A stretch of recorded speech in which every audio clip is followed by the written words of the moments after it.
Welcome, mortal creature.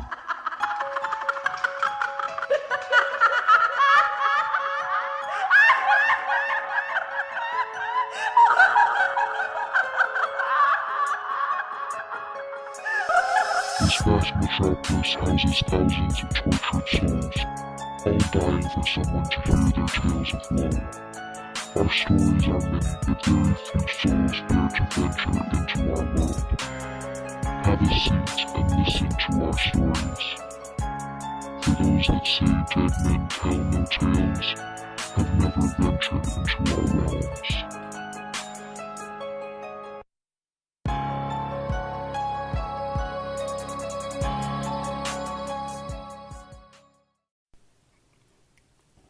I went on a hike to do something spontaneous for once. My parents had my kids for the weekend, and my husband wasn't coming back from his business trip till Monday. So, as I ran around getting my errands done, I thought to myself, Alice, just go do something relaxing for a little bit. Everything can wait until tomorrow. So I did just that. Just got back in my car and drove to the nearby national park to explore for a bit. The notorious serial killer, the Huntsman, has struck again. The body of missing backpacker Julie Mars was discovered in San Bernardino National Forest. The victim's body was found in the manner that has become the Huntsman's calling card, face brutalized and the body hanging from trees with fishing line. This gruesome display is how all 9 of the Huntsman's victims have been found. The police departments of the various cities in Southern California have asked that the public be aware of your surroundings. Do not walk alone, and if at all possible, stay indoors after nightfall. If you have any information about the Huntsman or see him, do not engage, and call 911 right away. The suspect should be considered armed and extremely dangerous. We will update as more information is given. I didn't even hear what the reporter was talking about because as I was driving, I passed a huge car accident. By the time I navigated my car around all the first responder vehicles and debris, the report was over. California has been having a lot of fires lately, so maybe the news break was about that. Anyway, when I parked, I called my kids to check in with them, but they were too busy having fun with my parents that all I was able to squeeze out of them was a hi, bye, and I love you. Oh well, they were in good hands, and I needed to just focus on me for once. It was so beautiful out. The weather was perfect. Listening to the running water and the birds were so calming. Everything around me looked like a painting, honestly. It was so relaxing and just what I needed. I didn't even realize how far I had hiked and how late it was getting until I suddenly felt the chill from the wind picking up. The sounds of little birds were replaced by crickets and owls, which would have also been relaxing had it not been for the fact that I had gotten myself completely lost. I tried to find something familiar that could point me in the direction I was supposed to go, but it was starting to get so dark. I couldn't see anything. I didn't know what to do, and I had no cell phone reception whatsoever. All I wanted to do was relax. I sat there feeling sorry for myself for a bit and just generally feeling like an idiot for getting myself in that predicament. The sound of a twig snapping brought me out of my thoughts. I held my breath, listening for the direction the sound came from. After a moment, I heard it again. The snapping of twigs as if something were walking on them. I couldn't see what it was, though. The moonless night was doing absolutely nothing to provide any sort of light source for me. What was it? After a moment, it dawned on me that I was hearing human footsteps walking through the forest. Part of me wanted to breathe a sigh of relief and run towards the sound, hoping that I would be saved. But another part of me hesitated. That gut feeling you get when you know something about the situation you're in is not right? Well, nothing was right about the situation I was in, but something told me that I should not run out to whoever was out there with me. I followed my intuition and stayed tucked in the dark, listening to the sounds this person was making. Were they lost as well? What were they doing out in the middle of the forest at night? I wasn't really one to talk, but I mean, we were just two idiots lost in the woods together.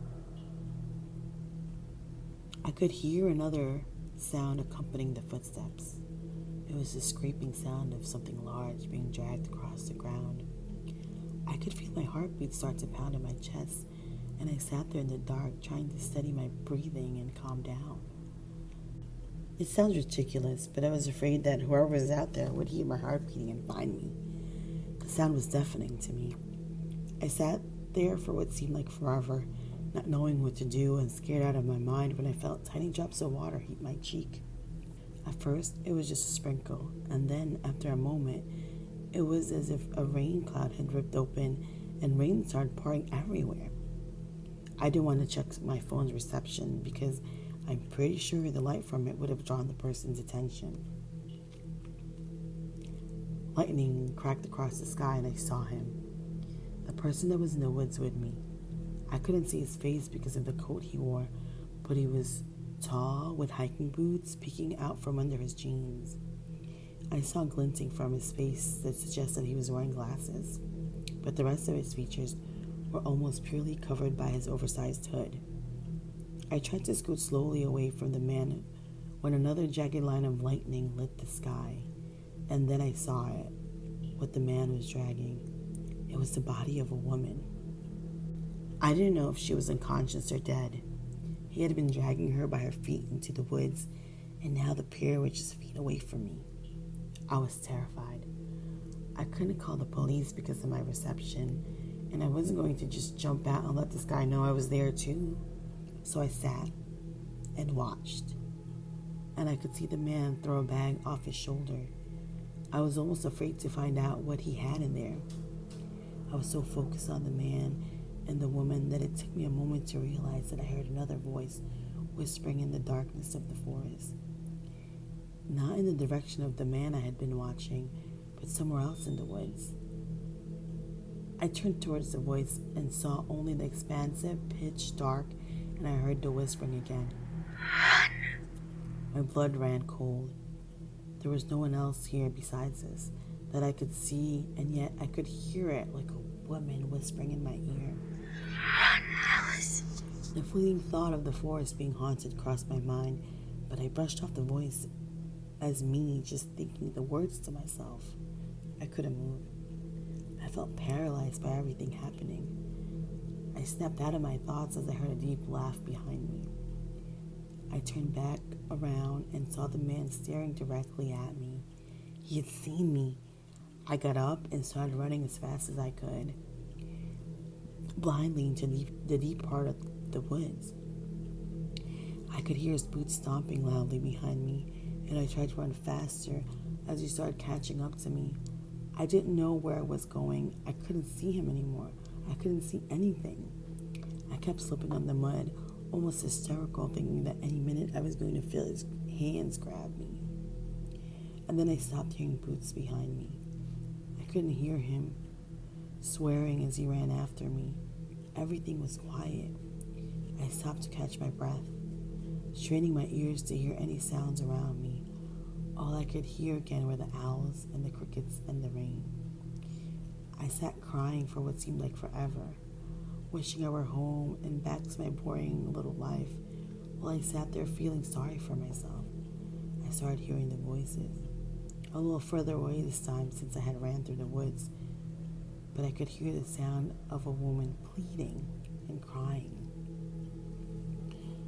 The sound of my own rugged breathings picked up as I listened in frightened silence, as a loud, ear-piercing scream filled the air.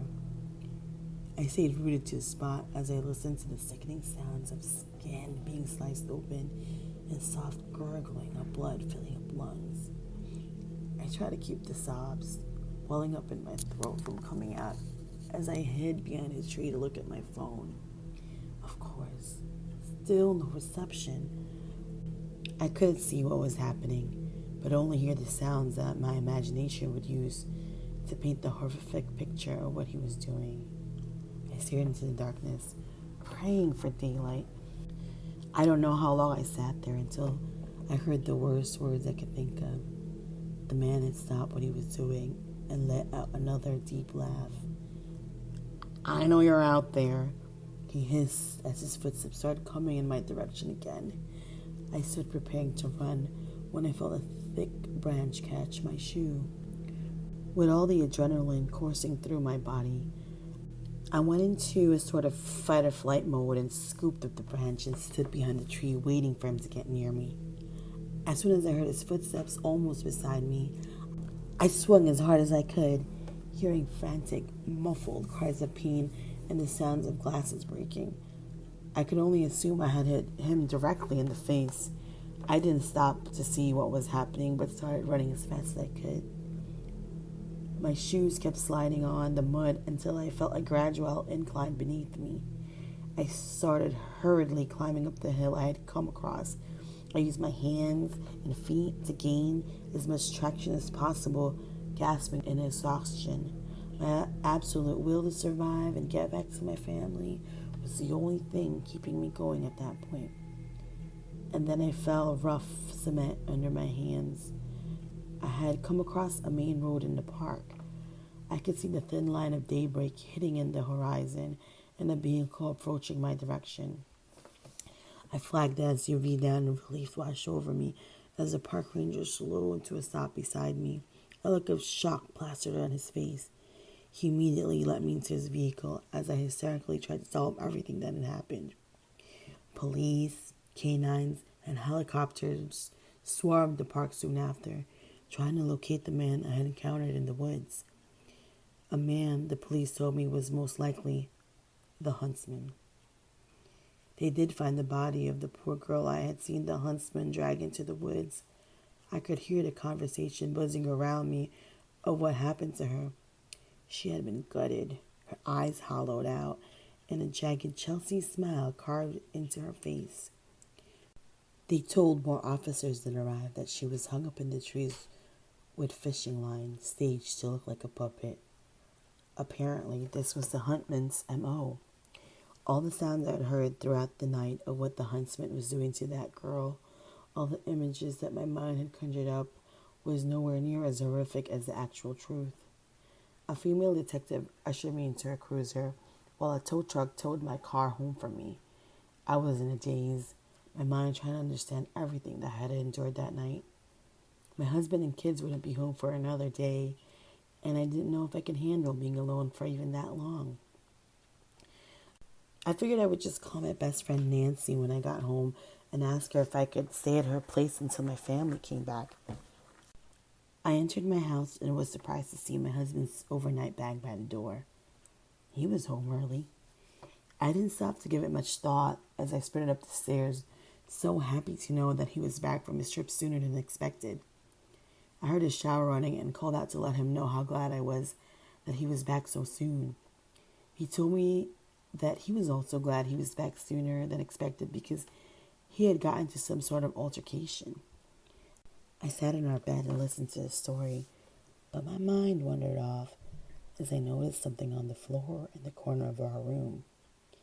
I picked up the dirty jeans that had been tossed in the corner, and underneath them were my husband's muddied boots with his glasses broken beside them.